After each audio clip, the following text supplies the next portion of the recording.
Bienvenue dans cette nouvelle revue de moi-même, Raph le Rendu, cette fois-ci on de Last Night de Classe Voyageur, première édition, parce qu'elle n'aura jamais une deuxième, avec un magnifique artwork ici, avec sa mitraillette qui nous fournit pas avec pour aucune fucking raison. Sur le côté gauche, on retrouve la continuation de ce même artwork-là, avec une image de ville dévastée ici en arrière-plan, c'est magnifique. Bien entendu, c'est de Classe Voyageur, avec le symbole Autobo ici divisé en deux. Sur le côté droit, il montre sa fonction expert en munitions, ou il aurait pu simplement expert en armes, ça aurait pu faire la job. Bien entendu, ici il faut ouvrir la languette pour voir le artwork un peu plus complet. Et on voit ici son pied avec un de ses pistolets. À l'en haut de la boîte, une image CG extrêmement dégueulasse, ça se fait en 21 étapes. Il y a aussi offert Megatron de classe voyageur, que vous pouvez déjà voir sur ma chaîne. Par contre, ces couleurs-là, noir, doré, avec l'épée blanche, arc! Ma revue arrive assez tard parce que c'est un cadeau de Noël de mon frère. Il est sorti il y a plus de 6 mois au Québec.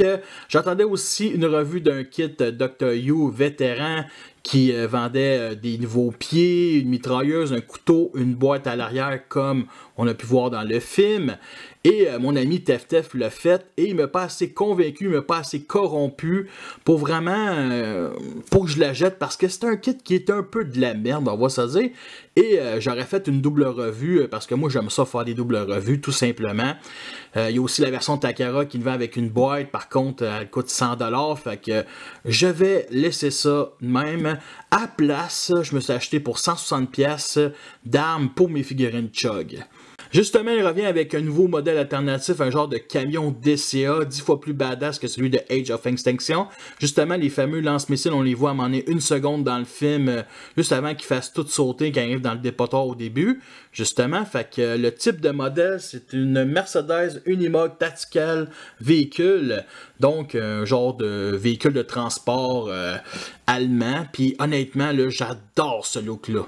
C'est pas la première fois qu'on a un autobo avec un véhicule militaire, on peut penser à Jetfire, mais il y en a aussi dans l'univers étendu, dans les BD style Brown, Fallback, Scattershot. J'aime beaucoup l'aspect militaire, outre que les lance-missiles, comme ici les tiges de sécurité, le pare-choc avant qui est très agressif. Vous remarquez aussi le symbole de la Mercedes ici.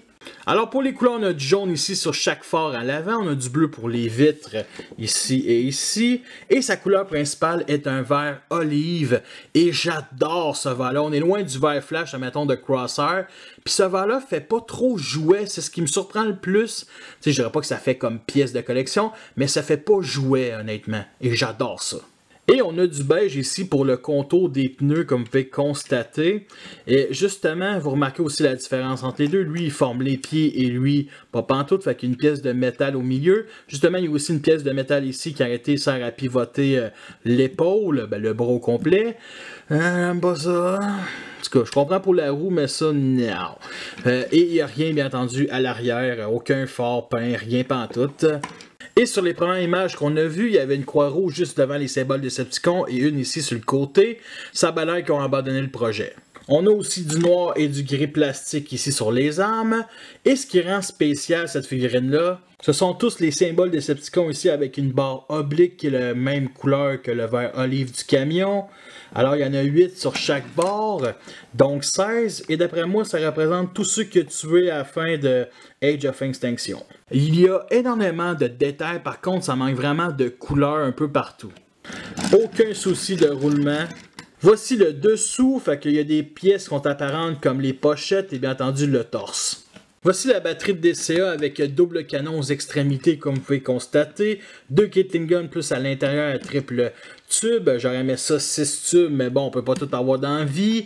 Sinon, ça se lève comme ça, indépendamment d'un côté ou de l'autre. Et bien entendu, ça se pivote comme vous pouvez constater. Comme ça, fait que c'est sur un peg 5 mm, justement il y en a 5 trous ici, pour stocker aussi les autres armes de la version Age of Extinction. Il y a un trou 5 mm ici qui est aussi sur l'autre bord, mais qui sert à rien en mode alternatif, et il y en a 2 ici à l'arrière. Alors on va détacher ici tous les missiles, toutes les armes comme ça. Fait qu'un petit close-up sur celui-là. On remarque aussi quand même des parties creuses à l'extérieur. Il y a un genre de moteur ici, c'est assez surprenant. Sinon, les doubles canons avec des dents ici à l'intérieur. Sinon, du point de vue de l'intérieur, ben justement, beaucoup de parties creuses. 3 trous 5 mm ici. avec justement un qui est moins profond que l'autre, pour aucune raison. Et bien entendu, un peg 5 mm ici, avec un petit trou qu'on peut installer sur un peg de Titan Masters pour la gamme Titan de Thune. À peu près ça. Alors pour la mitraillette, ici, pas grand chose à dire à part 3 pegs 5 mm, un trou ici. Comme vous pouvez constater, il y a 2 petits trous ici dans le canon, pourquoi pas 3? On ne saura jamais. Et sur les 2 pegs, sur le côté, ben, une partie creuse et je sais pas à quoi ça sert ça. Et justement, le troisième, ben, c'est un stand. Ici, fait que 2 pegs 5 mm, un petit trou, et justement un autre peg 5 mm, qui est quand même gigantesque. Et toutes ces armes-là, ben, elles peuvent toutes s'emboîter, et on peut avoir une illusion d'une boîte, ou un autre type de DCA, et une fusion d'armes avec le jouet de classe voyageur d'Age of Extinction. Alors le voici en comparaison avec la version Hound de classe voyageur Age of Extinction. Et vous voyez tout de suite la différence de taille, comment elle est flagrante. Ça, c'était vraiment un petit voyageur ou un gros deluxe. Et là, au moins, Hasbro se sont forcés, bien entendu, il coûte plus cher, mais se sont forcés pour avoir une taille beaucoup plus respectueuse que ça. Parce que vous voyez de côté, sacrément, tu sais, tout ça égale ici. Au moins, il y a la cabine qui est vraiment assez haute, là. Puis, c'est quelque chose. C'est pas le même calibre. Nous sommes rendus à la transformation. Elle est vraiment très chouette, très originale. Il y a une étape qui me rappelle celui du jouet de Age of Extinction. Fait que première étape, on enlève la batterie de missile. Alors, on vient ici déclipser la roue. On vient la pivoter et on vient la soulever comme ça. OK? Et il y a un petit peg ici qui empêche un peu, et ce petit peg-là peut accrocher la peinture du pneu, et j'aime vraiment pas ça.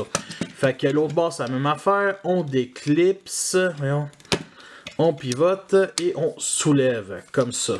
Fait que la petite partie-là ici que vous voyez, on vient la pivoter vers le bas. Ensuite, on va venir déclipser ici le toit, séparer en deux, en étendant vers l'extérieur. C'est ce qui va former les bras. Comme ça, même chose de l'autre bord.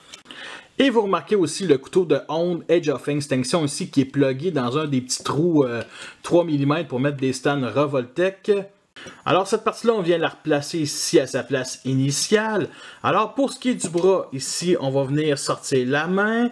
Comme ça, on va venir rabattre cette partie-là et on va la mettre ici sur cet angle-là. Et c'est ce qui va venir verrouiller, on va dire, la main. Fait qu'on vient encore plus le pied vers l'extérieur comme ça. Et on va venir tout rabattre cette partie-là ici, comme ça, vers l'arrière du véhicule. Fait que l'autre bord, c'est la même affaire. On sort la main, on rabat cette partie-là. On la verrouille, on la tend encore plus vers l'extérieur. Là, sacrément, elle ne pas se déclipser. Comme ça. Et on vient rabattre ça ici vers l'arrière. Alors, on va tout pivoter ici le bras comme ça. Tout simplement. Et là, on va venir pivoter ici les obus vers l'avant. Fait que on entend un petit clip, ça fait que ça va venir se verrouiller. Comme ça. Et ça se verrouille. Là, on va pousser ou glisser ici tout le bas du corps de cette manière. Ah, parfait. Et là, la tête va sortir justement. Fait que là, il y a ce petit panneau-là, comme vous pouvez constater. Moi, ce que je fais, c'est que je le rabats vraiment à l'arrière. Et je viens placer ici les roues à l'arrière sur cet angle-là pour venir bloquer, verrouiller tout simplement. Je trouve ça plus beau de même. Alors pour les jambes, on va commencer par les déclipser ici par l'arrière parce que par le devant c'est un peu plus difficile. On va venir ici mettre tout le devant, on va dire de la cabine sur cet angle-là ici, ainsi que le pare-choc comme ça. Fait que là justement la roue, on va venir la pivoter de cette manière vers le bas et ainsi que pivoter le pneu qui va former le pied qu'on va sortir à l'instant que voici. Sans oublier aussi d'éclipser cette partie-là et la venir l'étendre ici pour vraiment fermer, on va dire la partie du tibia, là, on va dire ça de même. Fait que justement, moi ce que je fais, c'est que je mets la partie ici du pare-choc, on va dire dans le petit trou, dans le petit espace, pour vraiment verrouiller le pied parce qu'il n'y aurait pas de pivoter de gauche à droite vu que c'est une roue. Style Hasbro qui sont vraiment caves, sérieux. Et on a une jambe. Alors l'autre bord ne fait pas exception, fait qu'on vient ici déclipser la cabine, on vient mettre le pare-choc sur cet angle-là, on pivote la roue, on la pivote ici vers le bas, on sort le pied comme ça et on vient verrouiller en mettant le devant de la cabine ici comme ça, sans oublier ici déclipser et replier pour fermer le tibia. Et on vient lui remettre ici sa tourelle dans le même trou qu'on mettait en mode alternatif pour l'instant. Et le voici en mode robot, il est beaucoup plus screen accurate que la version Age of Extinction. Et vous connaissez son look, c'est quand même une boule sur deux pattes. Bref, un gros obèse. Et cette version-là, ça ressemblait vraiment plus à un grand et gros, là, mettons, tu sais, quelqu'un qui a des gros os, là, mettons, mais tu sais, plus un grand slack qu'un obèse. Et cette version-là, ben, on reprend un peu le même concept, c'est juste que là, il paraît un peu plus obèse, on va dire ça de même, sans vraiment être la boule. C'est comme s'il avait maigri entre les deux films, en tout cas, c'est ce qui m'a fait l'impression quand j'ai vu Transformers The Last Night. Pour ceux qui s'en souviennent, la première image CGI du mode robot qu'on avait eu, ben, il y avait genre 14 croix rouges, j'en avais 3 sur le bras, 8 sur les pochettes et 1 sur le casque. Et là, il y a le 0. Ça aurait été le fun qu'il y en ait juste une ici sur la pochette. Alors pour ce qui est nouvelle couleur, on a un gris métallique ici sur les bras, le bout des obus, une partie du torse et bien entendu les jambes. Et là on retrouve un autre gris, cette fois-ci peinturé sur, on va dire, la partie de la veste tactique ici et ici sur la fourche. Autour des autres pochettes, ben je comprends pas pourquoi ça c'est juste peinturé. Et justement, il y a du bronze ici sur le reste des obus. Et il y a plein de grenades, comme vous pouvez constater. Et mettre les grenades de la même couleur que le reste du robot ou du mode alternatif, un vert olive, je trouve ça vraiment un peu laid. Et il y a du silver avec du gris métallique sur sa tête ici qui est très bien exécuté. Vraiment magnifique. Par contre, son casque fait de l'ombre à ses yeux bleus. Qu'on peut juste soulever un petit peu. Comme ça, là on voit encore mieux un peu plus ses yeux. C'est magnifique. Justement, il y a une gimmick, celle d'enlever tout son casque. Comme dans le film Age of Extinction, justement, ça nous montre tous ces détails de son crâne, ainsi que les deux petits trous. Et on peut accrocher son casque dans sa main et on peut y donner du change à cette petite pauvre-là. Voici un petit close-up sur son casque, vous remarquez les détails, bien entendu, à l'intérieur, il y a deux petits pegs pour accrocher sur son crâne. Fait que là, voici avec ses armes dans ses mains, on s'entend que ces armes-là sont vraiment parfaites pour le mode alternatif, mais pour le mode robot, bof. Et il peut continuer à se prendre pour une DCA. Et on peut faire un genre de cousin de sa cracheuse. Si vous avez le jouet Age of Extinction, on peut y mettre ses armes comme sa Gatling Gun. On peut accrocher ses pistolets ici dans ce genre de trou-là. Il y a des trous 5 mm ici et ici. Lui est vraiment idéal pour ce gun-là. Justement, il y en a à l'arrière les 5. Je vous ai montré en mode alternatif ici et ici. Moi, je stocke son couteau ici dans la place pour mettre un stand Revoltech. Et il y a un endroit ici pour mettre ses pistolets à cheville. Et c'est vraiment sculpté pour mettre ces pistolets-là. Et ça, c'est vraiment génial. Alors, pour ce qui est des articulations, on a la tête ici qui est sur bas-joint. Fait qu'on peut la pivoter de gauche à droite. On peut même la lever. C'est quand même assez limité à cause, on va dire, de la partie de la veste tactique. Pour les bras, ben justement, on peut les pivoter de 60 degrés. Par contre, ça pogne ici, on va dire, dans cette partie-là. On peut le lever comme ça. On peut la pivoter de 60 degrés. Et une double articulation ici au coude. Mais ça, il faut vraiment tasser les obus pour le plier, comme vous pouvez constater. Et justement, on a la main ici qu'on peut, on va dire, étendre vers l'extérieur. Et une des rares figurines qui a ça, elle peut pivoter. L'autre, c'est Crosshair. Et honnêtement, wow! Alors, le bassin peut pivoter de gauche à droite. On aurait pu faire tout 60 degrés si on n'aurait pas eu cette partie-là ici qui l'en empêche. Sinon, pour la jambe, on peut l'écarter comme ça. La pivoter ici de cette manière. La mettre de cette position-là. À l'arrière comme ça. On peut bien entendu plier le genou à l'arrière seulement. Et on peut mettre aussi les pieds sur cet angle-là. Et bien entendu, les pivoter de gauche à droite. Alors, pour ce qui est du backpack, c'est très acceptable. Le problème, c'est pas le dos, c'est derrière ici, sur les mollets. C'est gigantesque.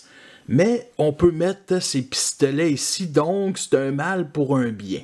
Et pour ce qui est de la posabilité, ben, comme je disais, les roues vont de gauche à droite. Et honnêtement, c'est correct à cause de mettre cette partie-là ici. Donc, ça ne tombera pas vers l'avant ou à l'arrière. Mais c'est pas le jouet le plus stable dans ma collection.